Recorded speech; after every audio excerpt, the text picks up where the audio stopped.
तो सबसे पहले हम बात करते हैं कि किस तरह से कॉलम्स आप सिलेक्ट कर सकते हैं। होम टैब के अंदर जाइए और यहाँ से देखिए चूज कॉलम पे हम चलते हैं। चूज कॉलम्स, जब आप चूज कॉलम पे क्लिक करेंगे तो ये आपको ऑप्शन देगा कि आपको कौन से कॉलम सिलेक्ट करने हैं। तो आप यहाँ से भी रिबन से भी इनको सिलेक्ट कर सकते हैं। जैसे मैं कहता हूँ कि मुझे टोटल टिकट्स और ओपन और ये दो हेडर्स चाहिए फॉर एग्जाम्पल। ठीक है, मैं इसको ओके करता हूँ। ये देखिए आपके सामने दो कॉलम्स आ गए। बहुत सिंपल स्टेप है, राइट। अब आपने जो भी ये अभी एक्शन लिया है, आप देखो पावर क्वेरी ने उसका एक स्टेप रिकॉर्ड करके दे दिया है। आपने चूज किया था लेकिन पावर क्वेरी इसको अपने हिसाब से लेगा। वो कहेगा कि बाकी कॉलम्स को रिमूव कर दो, जो यूजर ने सिलेक्ट किए हैं वो देखिए उसने एम कोड का एक फंक्शन भी लगाया हुआ है, टेबल डॉट सिलेक्ट कॉलम्स। और मैंने आपको बताया था कि पिछला जो स्टेप होता है वो हमेशा हैश डबल कोट्स में लिखा जाता है। तो ये चेंज टाइप के ऊपर एक्शन लिया गया है जिसमें कि दो टेबल्स को सिलेक्ट किया गया है। और टेबल सिलेक्ट कॉलम्स ये जो फंक्शन है ये पावर क्वेरी का या एम कोड में हम यूज खुद भी कर सकते हैं। ठीक है ना। तो इस तरह से अब आपको चीजें क्लियर होंगी। ठीक है, अगर बाई चांस आप कहते हो कि ओपन नहीं था, क्लोज था, तो आप पीछे वाले स्टेप में जाके देख सकते हैं उसकी स्पेलिंग्स क्या है। जैसे क्लोज्ड है तो आप यहाँ पे आके इसको क्लोज्ड भी लिख सकते हैं। ठीक है ना, ये देखिए क्लोज्ड भी आप लिख सकते हैं और यहाँ पे आके एंटर मार दीजिए। केस सेंसिटिविटी का बहुत ध्यान रखना है क्योंकि आप एक्सेल वीबीए की बैकग्राउंड से अगर आते हैं तो वहाँ पे केस सेंसिटिविटी मैटर नहीं करती है, लेकिन यहाँ पे करेगी। अगर मैं सी स्मॉल में डाल दूंगा तो गड़बड़ हो जाएगी। ये देखिए अगर मैं अब एंटर मारूंगा तो वो ये कहेगा column closed of the table wasn't found. ठीक है, सो दोबारा से एंटर मारते हैं। तो ये फंडामेंटल्स के साथ साथ हम करते रहेंगे। ऐसा नहीं कि एक सिंपल स्टेप सीखना है, एक स्टेप के पीछे भी बहुत बड़ी कहानी होती है। और जब आप प्रोजेक्ट पे काम करते हैं तो फंस जाते हैं, कोई ऊपर नीचे गड़बड़ हो जाए तो आपको पता होना चाहिए। ठीक है, तो यहाँ पे हमारा स्टेप आ गया, नेम आ गया, ताकि जब भी हमारे पास नंबर ऑफ स्टेप्स बढ़ जाएं तो हमें पता हो कि स्टेप में क्या हो रहा है। और ऊपर उस स्टेप का फॉर्मूला पावर क्वेरी अपने आप लगा देता है।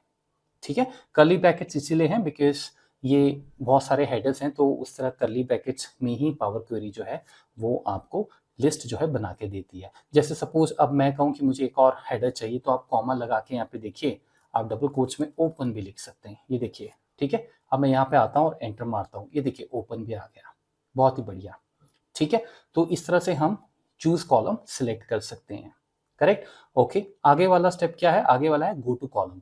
जैसे आप किसी स्पेसिफिक कॉलम में जाना चाहते हैं तो आप गो टू कॉलम में जाके, जैसे आप कहते हो मुझे क्लोज में जाना है, क्लोज सिलेक्ट कीजिए और देखिए आपको वो क्लोज्ड सिलेक्ट करके उसने दे दिया। आपको दिख रहा होगा इसका कलर जो है वो थोड़ा सा डार्क हो गया है। ठीक है, अब आप ये सोच रहे होंगे कि ये बच्चों वाली चीज़ें करने के लिए मैं यहाँ पे क्यों जाऊँगा, बिकॉज़ अगर मुझे कुछ सिलेक्ट करना है तो मैं डायरेक्ट भी सिलेक्ट कर सकता हूँ। मान के चलें आपके पास 20-25 कॉलम्स हैं। आइडियली ऐसा होता नहीं है बिकॉज़ डेटा हमेशा आपको इतना रखना है जो मैनेजेबल हो, उसको ब्रेक्स डिफरेंट डिफरेंट पीसेस में ब्रेक करके रखिए, है ना? डेटाबेस मैनेजमेंट भी एक अपने आप में चीज़ है। लेकिन अगर फिर भी मान के चलो नहीं है ऐसा, हमें रखना ही रखना है, तो यहाँ पे क्योंकि आपको फिर स्क्रॉल करना पड़ेगा, है ना? क्योंकि इस शीट में मैक्सिमम आप 10 कॉलम देख सकते हो। अगर 20-25 कॉलम है तो यहाँ पे जाके फिर वो ऑप्शन बड़े काम की है। ठीक है, तो इसको हर चीज़ को यहाँ देने का एक मतलब है। मैं अब ये रिमूव कॉलम आपको समझ आ गया होगा, तो ये फिलहाल मैं स्टेप जो है इसमें इसको मैं रिमूव कर देता हूँ, मतलब क्योंकि पुराना डेटा हमें दोबारा चाहिए समझने के लिए।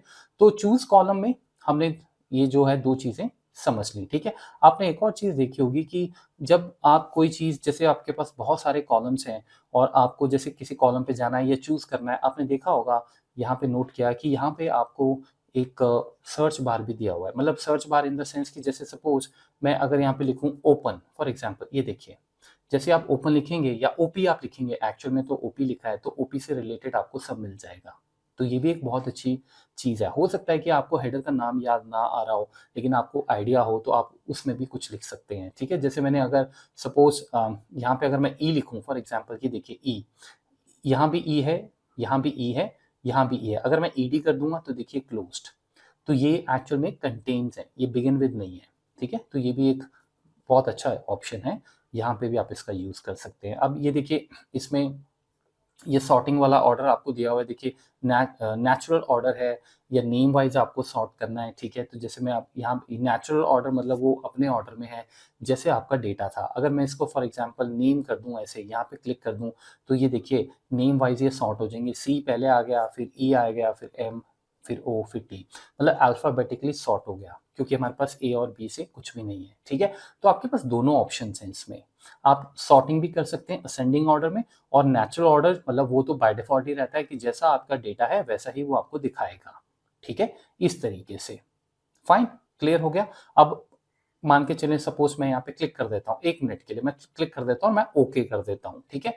तो अब यहाँ पे डेटा चेंज नहीं होगा, मतलब आपके हेडर से इधर उधर नहीं होंगे, वो सिर्फ आपको एक ऑप्शन दिया हुआ है। अगर आप दोबारा वहां पे जाएंगे, मतलब अगर आपको लेट्स से क्योंकि इससे क्या होगा कि आपके जो हेडर्स हैं जो सेम अल्फाबेट से वो इकट्ठे हो जाएंगे, तो अगर मुझे 1 मिनट के लिए ऐसे देखना हो फॉर एग्जाम्पल, तो मैं देख सकता हूँ, ठीक है। मैं इस तरह से चेक कर सकता हूँ, क्योंकि इसको सॉर्ट करने से क्या होगा कि अब आपके पास सारे अल्फाबेट्स इकट्ठे हो जाएंगे। अगर सी से मेरे पास बहुत सारे कॉलम्स है, सी वर्ड से अल्फाबेट से, तो मैं देख सकता हूँ और फिर मैं पर्टिकुलरली जैसे मतलब अगर मुझे यहाँ पे फिर टाइप करना है तो वो भी कर सकता हूँ, ठीक है। आपने देखा होगा कि अब जैसे सपोज ये हमारे ये ऑप्शंस ये हमने अब जैसे ओके किया, और दोबारा अगर हम इसी ऑप्शन पे जाते हैं, तो आप चेक कीजिए कि ये दोबारा से वैसा ही आपका जो ऑर्डर है उसी में ये आपको जो है मिल जाता है, ठीक है। लेकिन ये आपकी जानकारी के लिए था, छोटा सा स्टेप है, कभी क्या पता इसकी जरूरत पड़ जाए, ठीक है। अब देखिए ये जो हमारा ओरिजिनल डेटा है, जनरली इसका यूज तभी हम करते हैं जब हमारे पास बहुत सारे कॉलम्स हों। अदरवाइज जैसे आपको कोई भी कॉलम सेलेक्ट करना है, वो तो आपने देख ही लिया, आप कोई भी कॉलम सेलेक्ट कर सकते हैं। आपको अगर कोई 2 कॉलम सेलेक्ट करने हैं, तो देखिए मैं कंट्रोल की दबा रहा हूँ, कंट्रोल की से आप 2 कॉलम भी सिलेक्ट कर सकते हैं, अलग अलग डायरेक्शन में है। अगर मुझे सपोज पहले 3 इकट्ठे करने हैं, तो मैं शिफ्ट की दबाऊंगा जैसे आप एक्सेल में करते हैं, नॉर्मल प्रोसेस है, तो मैं यहाँ से भी सिलेक्ट कर सकता हूँ, ठीक है ना। अब ये तो हमारा हो गया कि जो कॉलम हमने सेलेक्ट करना है, गो टू कॉलम, है ना। अब जैसे आपने जब चूज कॉलम सेलेक्ट किया था, तो चूज में आपने देख एक चीज नोट की होगी कि अगर मैं कोई भी कॉलम जैसे चूज करता हूँ फॉर एग्जांपल, तो वो रिमूव कर देता है बाकी कॉलम्स को, और यहाँ पे एक नया स्टेप ऐड हो जाता है, ठीक है ना। टेबल डॉट सिलेक्ट कॉलम्स का फंक्शन लग जाता है कि ये सिलेक्ट करना है, बाकी वो इसको रिमूव कर देता है। तो ये चीज हम वैसे भी कर सकते हैं, मेरा कहने का मतलब ये है। मैं अगर ये स्टेप को हटाऊं, सपोज अब देखिए आपको ये 2 कॉलम्स रखने हैं फॉर एग्जांपल, ठीक है। अब आपको अगर ये 2 रखने हैं, तो आप क्या करेंगे, क्या आप यहाँ पे आके राइट क्लिक करेंगे और आप कहेंगे रिमूव, फिर आप यहाँ पे आएंगे, फिर आप कहेंगे रिमूव, ऐसे तो बहुत टाइम लग जाएगा, है ना। या तो आप ये कर सकते हैं, शिफ्ट की दबाइए और इनको हमें नहीं रखना है, तो अब हम रिमूव अगर करते हैं, रिमूव कॉलम्स, ठीक है, ये देखिए ये रिमूव हो जाएंगे, ठीक है, रिमूव हो जाएंगे। उसने टेबल डॉट रिमूव कॉलम्स का फंक्शन लगा दिया, ठीक है, और यहाँ पे रिमूव कॉलम का स्टेप ऐड कर दिया। तो आप माउस से भी मतलब फ्रंट अपने आप भी कर सकते हैं, ऊपर जाने की जरूरत नहीं है, ठीक है। अब इसमें एक और हम चीज कर सकते हैं, ध्यान से सुनिएगा। कई बार क्या होता है कि जैसे आपको ये 2 टेबल ये जो 2 हैं आपके हेडर्स ये रखने हैं, और बाकी या लेट्स से मंथ रखना है, और आपको एस्केलेटेड रखना है ये, ठीक है ना।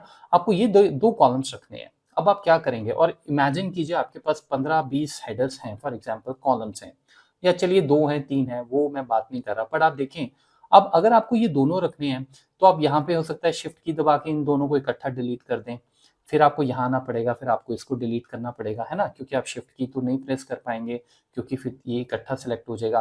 फिर और भी अगर कॉलम्स हैं वो भी हटाने हैं, तो इसका एक बहुत बढ़िया पावर क्वेरी में सोल्यूशन है कि अगर आपको ये कॉलम या इसके अलावा दूसरा कोई कॉलम है, जैसे ये कंट्रोल की मैंने प्रेस की, ठीक है, तो आप अब जब आपने दोनों ये कॉलम सेलेक्ट कर लिए, राइट क्लिक कीजिए, और राइट क्लिक करके आप रिमूव अदर कॉलम्स भी कर सकते हैं। इससे क्या होगा कि जो अदर कॉलम्स है इस सिलेक्शन के अलावा वो डिलीट हो जाएंगे, ये देखिए। तो ये छोटे छोटे स्टेप्स हैं, ये आपको बहुत स्पीड प्रोवाइड करेंगे, ठीक है। तो आई होप ये चीजें आपको इसमें क्लियर हो गई होंगी, ठीक है। तो अभी तक हमने जो भी यहाँ पे किया, choose column, go to column, I think ये बहुत ईजी है, आप ये खुद इस पे प्रैक्टिस कर लीजिएगा, आपको क्लियर हो जाएगा, ठीक है।